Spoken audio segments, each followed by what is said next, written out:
Gus Baha, dunia ini likuidasi, orang bisa gempa, bisa lahar turun kapan saja. Kalau orang yang belajar geologi tiap hari memikirkan itu, orang takutnya mati karena itu katanya. Kalau orang tahu kalau mati aja ngelindur bisa tidur ngelindur bisa mati, orang lama-lama nggak mau tidur. Kalau kita dikasih berita negatif terus, lama-lama orang jadi negatif terus, nggak ada yang lagi mau balik lagi untuk hidup normal gitu. Nanti kalau Anda ahli geologi itu takutnya bumi ini likuifaksi karena sumber daya alamnya sudah begitu dikeruk, dimanfaatkan. Nanti yang ahli teroris atau yang ahli ekstremis itu takutnya itu ada teroris. Yang ahli sosiologi takutnya Indonesia itu chaos. Kalau chaos ya saling bunuh, saling. Jadi semuanya ini ketakutan ini semuanya mengarah terhadap kematian.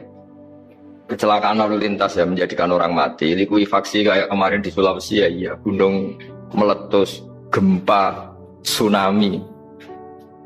Nah ketakutan yang menjadikan kematian ya banyak. Kalau baru tsunami aja ya orang takutnya ke tsunami. Nanti kalau ada kematian gempa ya takutnya gempa. Kalau temanya COVID ya takutnya COVID.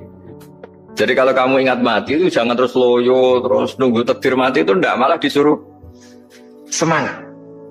Nah, tenaga medis semangat mengobati pasien, yang pasien juga semangat mensupport dirinya supaya punya keberanian hidup. Orang Jawa nunggoni anak, nunggoni putu.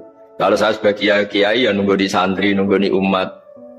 Jadi ingat mati itu justru dengan cara mencintai hidup. Karena hidup ini adalah bekal kita untuk sanggup ketemu Allah Subhanahu wa Ta'ala. Kalau tidak bisa berbuat baik sama orang lain, yang penting tidak mengganggu orang lain. Itu juga fa'innaha shadaqatun minka ala nafsik, itu ya bagian dari sedekah kamu. Taruh saja misalnya kalau secara ilmu medis, misalnya kita ini kok dinyatakan positif COVID, secara ilmu medis nggak boleh ketemu orang lain, terus kamu diisolasi. Kamu niatin ketika diisolasi itu tidak menularkan bahaya kepada orang lain, itu juga ibadah. Saya akan cerita versi kiai ya, kalau versi medis Anda lebih tahu. Kalau versi kiai itu kematian itu dianggap hal yang sebetulnya ada versi kiai ya, semua orang tahu lah pasti mati itu. Cuma inginnya mati itu kan macam-macam. Inginnya ya setelah kaya, setelah mapan, terus menangi anaknya mapan, cucunya mapan. Terus itu pun sebetulnya ada siap mati juga, tapi ya tetap mati itu. Saya akan cerita yang lucu-lucu ya supaya nggak tegang ya menghadapi kematian. Dulu itu kroni itu ya sudah ada. Jadi Nabi itu ya punya kroni, hanya pejabat. Nabi itu punya kroni.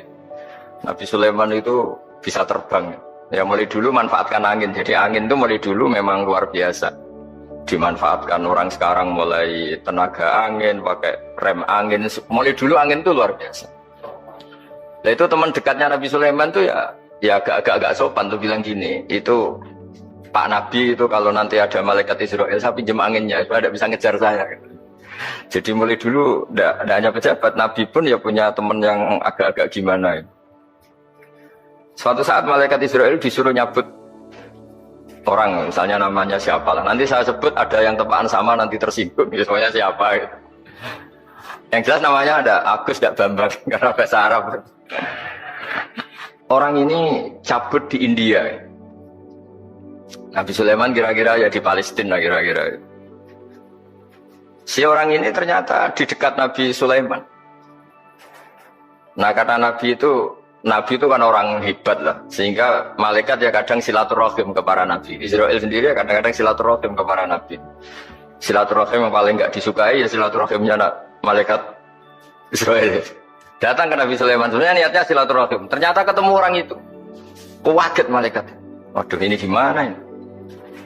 Kok saya disuruh nyabut di India, kok orangnya di Palestina? Nabi Sulaiman kira-kira di kawasan Palestina, di wilayah yang katanya Israel itu. Kaget malaikat ini, katanya disuruh nyabut di India kok ada di sini.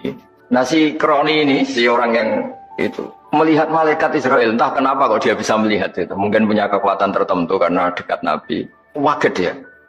Malaikat melihat dia karena janggal ya, disuruh nyabut di India kok orangnya di Palestina. Si orang ini melihat malaikat juga takut. Malaikat itu punya hawa yang luar biasa.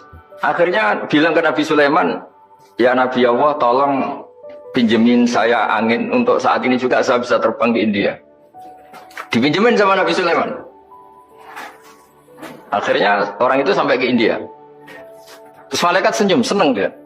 Wah ini sesuai protokol. Karena andai kan orang itu tetap di situ, malah malaikat gak berani ngambil karena prosedurnya harus ngambil di India. Jadi andai kan dia tetap diam di situ, sebenarnya malah gak masalah karena gak sesuai apa? Panduannya harus karena dia terbang di India, malaikat itu nyusul ya terus diambil karena sesuai apa? Saya kan memang dipesenin untuk memperkuat apa ya, nakes, teman-teman semuanya lah pasien. Tapi saya cerita dimulai dari yang seperti ini saya sengaja karena memang ya hidup itu seperti inilah. Pasti kita semua akan mengalami kematian. Cuma inginnya kita ya hidup itu ya sehat. Ya, terus kalau mati itu ya tidak punya utang karena berat nanti utang. Saya tidak tahu fikihnya itu. Kalau utang pribadi itu hisabnya berat. Kalau utangnya lembaga itu gimana ya? Dihitung salahnya direkturnya, dihitung salah karyawan yang minta naik apa? Gaji. Saya tidak tahu kayak utangnya Indonesia itu yang disalahkan itu menterinya apa presidennya, apa yang selalu mengajukan gaji 13. Tidak tahu itu karena di kitab tidak dibicarakan, yang dibicarakan utang-utang apa. Nah singkat cerita itu kalau ngadepin kematian atau sebenarnya yang ngadepin kehidupan juga kita ini inna sholati wa nusuki wa mahyaya wa mamati lillahi rabbil alamin. Saya bicara ilmunya kiai. Misalnya si A itu sebenarnya sudah ditulis dia mati karena kecelakaan. Yang satu ditulis mati karena sepuh, karena tua. Yang satu mati karena tersedak. Yang satu mati karena ngelindur. Mungkin yang satu mati karena tenggelam. Laqad kunta fi ghaflatin min hadza fakashafna ankal ghita'aka fabasurukal yauma hadid. Manusia ketika di dunia itu dianggap tidur. Tidur itu dengan tanda kutip itu bodoh. Bodoh itu tidak tahu. Fakashafna ankal ghita'aka. Nanti setelah kamu mati itu pinter. Tapi ketika Anda pinter sudah meninggal, sudah tidak bisa memperbaiki kesalahan-kesalahan kita. Nah di sini saya ingin mengingatkan apapun kondisi kita, yang jelas itu ingat selalu kepada Allah Subhanahu wa taala.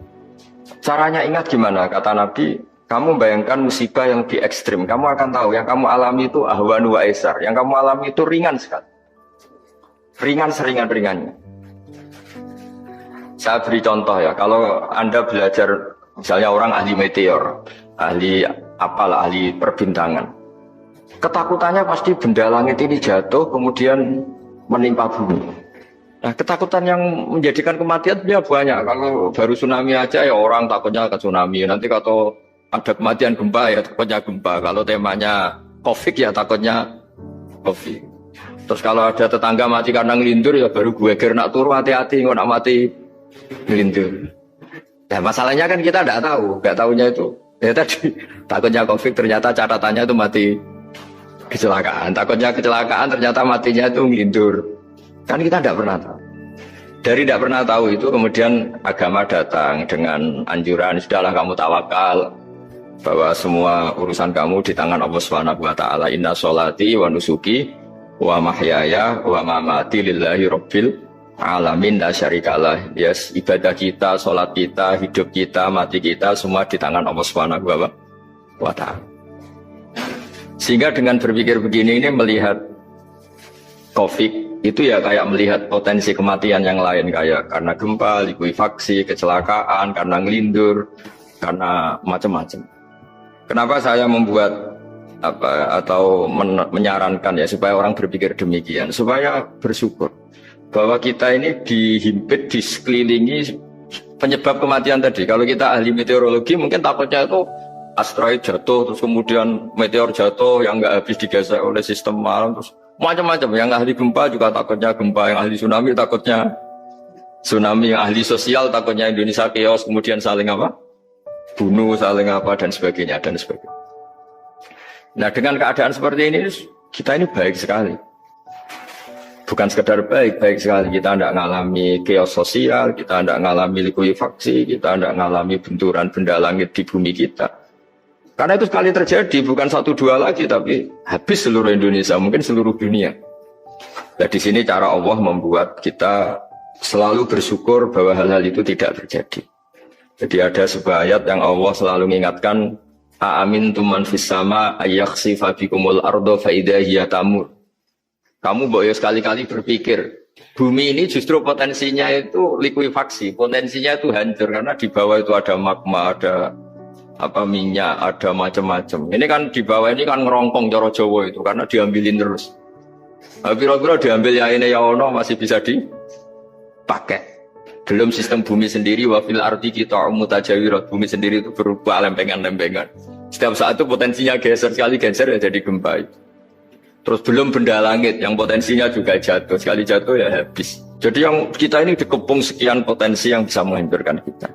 Tapi nyatanya, mulai Nabi Adam sampai sekarang itu ada kehidupan, ada khayal.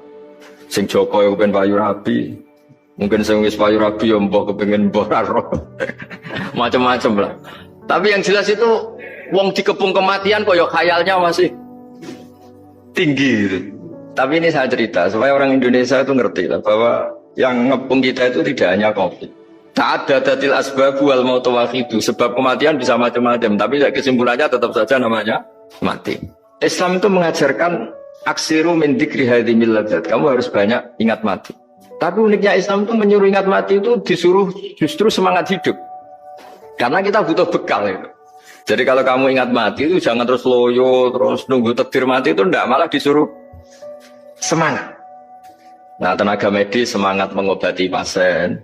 Yang pasien juga semangat mensupport dirinya supaya punya keberanian hidup. Orang Jawa nunggoni anak, nunggoni putu. Kalau saya sebagai kiai ya nunggoni santri, nunggoni umat.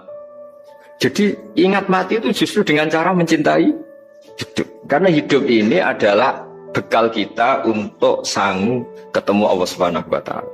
Kalau tidak bisa berbuat baik sama orang lain, yang penting tidak mengganggu orang lain. Itu juga fa'innaha shadaqatun minka ala nafsik. Itu ya bagian dari sedekah kamu.